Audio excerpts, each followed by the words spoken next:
Good morning बच्चों, welcome to SK institute.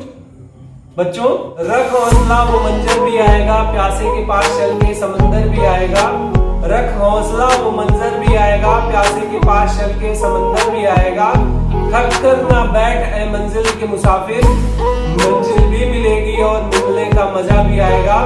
थक कर ना बैठ ए मंजिल के मुसाफिर, मंजिल भी मिलेगी और मिलने का मजा भी आएगा। बच्चों, आइए स्टार्ट करते हैं आज का हमारा lecture, addition of two vectors. Addition of two vectors में बच्चों हमने आपको पहले ही पढ़ाया था head and tail method. Head and tail method को आज हम और भी अच्छे से समझते हैं और बेहतर तरीके से समझते हैं वेक्टर को पूरा एक बार वन शॉट में। मॉर्निंग बच्चों, वेलकम टू एसके इंस्टीट्यूट। बच्चों, आज हम पढ़ने चल रहे हैं, आपने अभी पढ़ा था वेक्टर के बारे में। वेक्टर में लास्ट टाइम आपने पढ़ा था हेड एंड टेल मेथड। कुछ पहले तो थोड़ा सा रिवाइज कर लेते हैं, एक बार देख लेते हैं क्या है वेक्टर। तो पहले देखते हैं वेक्टर क्या चीज है, वेक्टर के बारे में समझते हैं। वेक्टर हमारा क्या है, which have magnitude, which have magnitude and also have direction,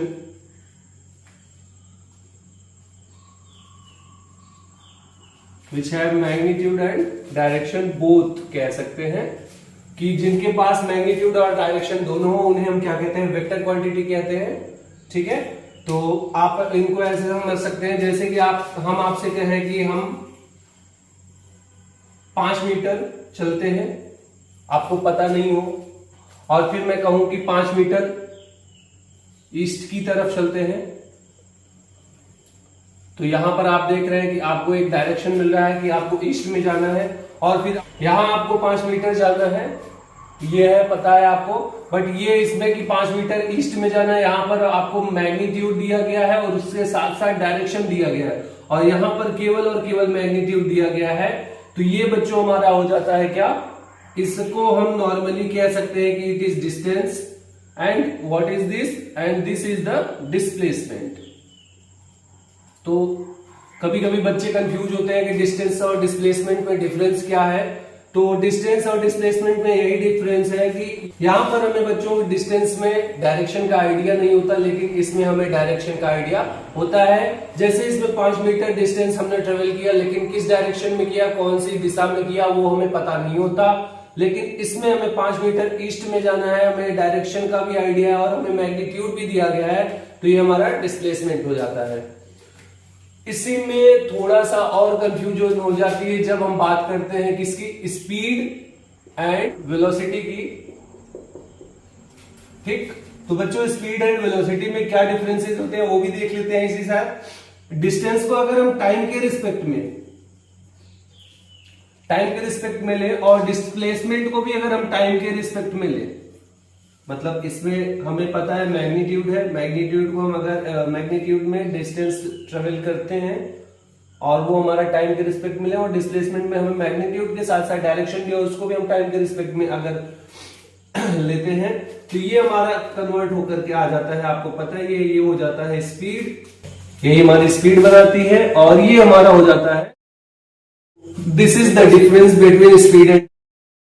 speed क्या है, हमारी एक स्केलर क्वांटिटी है, ये हमारी क्या कहलाती है, वेक्टर क्वांटिटी। तो आई होप बच्चों की ये आपको समझ में आ रहा है कि ये हमारी क्या हो जाती है, एक स्केलर क्वांटिटी हो जाती है, और ये हमारी क्या हो जाती है, वेक्टर क्वांटिटी हो जाती है। वेक्टर क्वांटिटी में आप लोगों को स्कूल में भी पढ़ाया गया होगा कि which have both magnitude and direction, that's called vector quantity, and which have only and only magnitude, that's called scalar quantity। मतलब यहाँ पर केवल और केवल क्या होता है, मैग्नीट्यूड होता है, तो ये हमारा क्या हो जाता है, स्केलर क्वांटिटी हो जाती है।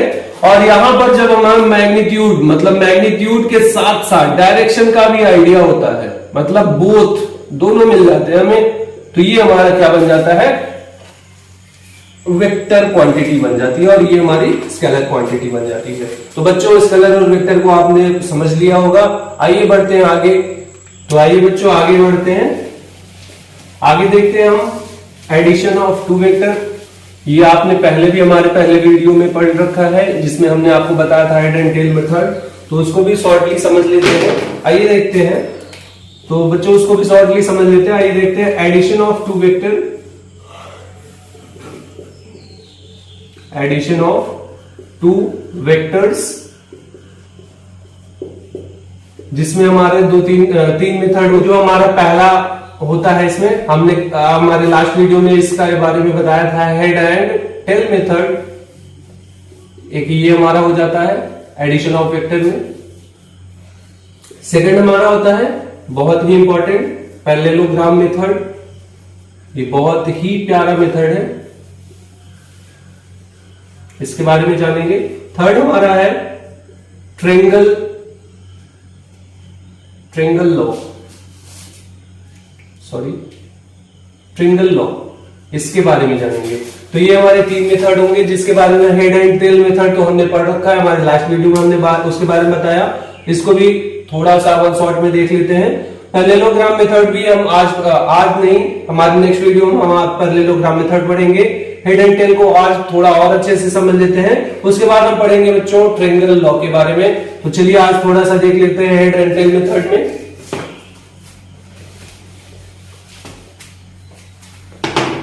हेड एंड टेल मेथड, तो हेड एंड टेल मेथड में हमने आपको बताया था, हमारा होता है स्टूडेंट्स, एक हमारा वेक्टर ए होता है और उसका जब हम एडिशन करते हैं, मान लीजिए दूसरा वेक्टर हमारा बी हो, तो उनका जो आंसर आता है इन दोनों का सम करके जो आंसर आता है हमारा, वो हमारा क्या होता है रिजल्टेंट, जिसे हम आर से कहते हैं। आंसर को हम आर रिजल्टेंट से रिप्रेजेंट करते हैं। करते कैसे हैं इसको, कि मान लीजिए हमारे पास कोई वेक्टर ये है, जिसको हम मान लेते हैं इसका नाम ए है, ए वेक्टर है, इसका ये होगा, हमने आपको बताया था ये हमारा क्या हो जाता है, ये इस वेक्टर का टेल हो जाता है, ये इस वेक्टर का हेड हो जाता है। ये इसका टेल हो गया बच्चों, ये इसका हेड हो गया। ये मान लीजिए 5 मीटर इनका मैग्नीट्यूड हो गया और ये मान लीजिए कि ईस्ट डायरेक्शन में चल रहे हैं, ईस्ट। और मान लीजिए हमारा एक दूसरा वेक्टर है, दूसरा वेक्टर जिसे हम मान लेते हैं ये बी है, वेक्टर बी, और ये इसका क्या हो जाएगा, यहां पर टेल हो जाएगा और ये इस वेक्टर का हेड हो जाएगा। तो यही हमारा हेड टेल मेथड होता है। ये समझते हैं इसको, टेल हो गया, ये इस वेक्टर का हेड और ये इस दूसरे वाले वेक्टर का टेल और ये दूसरे वाले वेक्टर का हेड। तो इस वेक्टर को हमने ये नाम दिया, इसको बी। और मान लीजिए ये हम यहां पर चलते हैं, इसको हम 5 मीटर न लेकर के 6 मीटर ले लेते हैं, 6 मीटर। और ये मान लीजिए कि 8 मीटर नॉर्थ में गए हम, तो इस बार भी हमें 8 मीटर नॉर्थ में गए हैं। तो आप जैसे डिस्प्लेसमेंट फाइंड आउट करते थे, तो हमने आपको बताया था कि पहले वाले वेक्टर के हेड को दूसरे वाले वेक्टर के टेल से जोड़ते हैं। तो इसमें हमने आपको बताया था कि head of first vector added the tail of second vector के टेल से जोड़ते हैं। तो ये हमारा क्या हो जाता है, head and tail method, addition of head and tail method. Second vector head of first vector added the tail of second vector के टेल से फर्स्ट वेक्टर के हेड को जोड़ते हैं। तो ये हमारा क्या हो जाता है, हेड एंड टेल मेथड। और अब जब हमको बच्चों इसका आंसर फाइंड आउट करना होता है, इसका क्या फाइंड आउट करना होता है, आंसर फाइंड आउट करना होता है। तो अब जब हम आंसर फाइंड आउट करेंगे तो इस आंसर को हम क्या कहते हैं, यहाँ पर वेक्टर में इस आंसर को रिजल्टेंट बोलते हैं। एक नया नाम मिलता है यहाँ से इनको, इसको हम क्या बोलते हैं, रिजल्टेंट। इसके आंसर को, इस वाले वेक्टर्स के आंसर को क्या बोलते हैं, रिजल्टेंट बोलते हैं। तो क्या होता है इनका आंसर कैसे फाइंड आउट करते हैं, इसका आंसर कहता है कि पहले वाले वेक्टर के टेल को लास्ट वाले वेक्टर के हेड से ज्वाइन करते हैं। Added the tail of first vector to head of second vector. तो ये हमारा हो जाता है, जब हमें जोड़ना होता है हेड एंड टेल मेथड में वेक्टर्स को जब जोड़ना होता है तो क्या करते हैं, head of first vector added the tail of second vector. First vector के हेड को सेकंड वाले वेक्टर के टेल से जोड़ते हैं। ऐसे ही हर बार करेंगे। मान लीजिए हमारे पास कोई तीसरा वेक्टर हो तो दूसरे वाले वेक्टर के हेड से तीसरे वाले वेक्टर के टेल को यहां से किधर भी किसी भी डायरेक्शन में हो सकता है हमारा तीसरा वेक्टर, तो उसके हेड सेकंड वाले के हेड से थर्ड वाले वेक्टर के टेल को जोड़ेंगे और जब हमें आंसर इसका फाइंड आउट करना होता है, जिसे हम रिजल्टेंट वेक्टर में एक नाम मिल जाता है यहाँ से रिजल्टेंट जब हम फाइंड आउट करते हैं बच्चों, तो वहां पर added the tail of first vector के टेल को जोड़ते हैं किसके, सेकंड वेक्टर या जो भी जितने भी वेक्टर्स को लास्ट वाले वेक्टर के हेड से जोड़ देते हैं, मतलब यहां से इसको जोड़ देते हैं ऐसे। तो ये जो हमारा ये होता है, यही हमारा रिजल्टेंट कहलाता है। रिजल्टेंट जिसे हम आर से रिप्रेजेंट करते हैं, तो ये हमारा आंसर आ जाता है 10 आएगा, क्योंकि ये हमारा कुछ पाइथागोरस थ्योरम फॉलो करता है। तो बच्चों ये हमारा क्या हो जाता है, head and tail method completely. यहां से हमारा ये आंसर रिजल्टेंट आ जाता है 10 मीटर।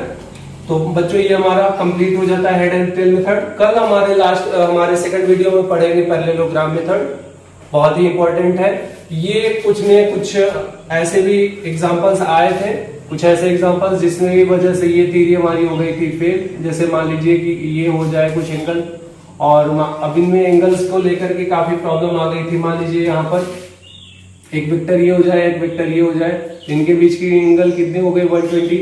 यहाँ पर आपने तो पाइथागोरस थ्योरम लगा दिया था, लेकिन यहाँ पर पाइथागोरस थ्योरम फॉलो नहीं होगा, और इस जगह पर हेड एंड टेल मेथड हमारा हो जाता था फेल। तो इसके लिए हम पढ़ना है अब आपको पैरेललोग्राम मेथड। पैरेललोग्राम मेथड आप जब पढ़ते हैं तो आपको पूरी तरह से क्लियर हो जाता है और आपको और अच्छे से समझ में आ जाता है। तो हमारे नेक्स्ट वीडियो में हम मिलते हैं पैरेललोग्राम मेथड के साथ। आज के लिए